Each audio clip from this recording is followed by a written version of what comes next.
İşğaldan azad olmuş ərazilərə müntəzəm avtobus marşrutları ilə ilk səfərdən 4 il ötür. Böyük qayıdış proqramı çərçivəsində həmin ərazilərdə məskunlaşan vətəndaşların da keyfiyyətli nəqliyyat xidmətləri ilə təmin olunması məqsədi ilə müntəzəm avtobus reysləri təşkil edilir. Bu istiqamətdə fəaliyyət göstərən müntəzəm marşrutlarla sərnişin daşımalara əsasən ekoloji təmiz, müasir nəqliyyat vasitələri cəlb edilir. Bununla da səfərlərin rahat və sürətli həyata keçirilməsi təmin olunur. Bugünədək ümumilikdə 15.464 reys həyata keçirilib və 186 min sərnişin işğaldan azad olmuş əraziləri ziyarət edib. Təkcə bu ilin yanvar ayı ərzində Biletim.az portalı üzərindən bilet əldə edərək işğaldan azad olmuş ərazilərə 1173 reysdən 10.690 nəfər səfər edib. Müntəzəm avtobus reysləri ilə biletlər onlayn qaydada Biletim.az portalı üzərindən əldə edilir. Biletim.az portalı və ya mobil tətbiq üzərindən işğaldan azad olmuş ərazilər bilet əldə edərkən Azərbaycan vətəndaşlarına buraxılış üçün icazələr avtomatik qaydada təqdim olunur.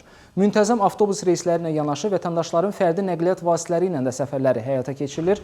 Fərdi minik avtomobilləri ilə vətəndaşlar Yolumuz Qarabağ.az portalında qeydiyyatdan keçərək səfər edə bilirlər.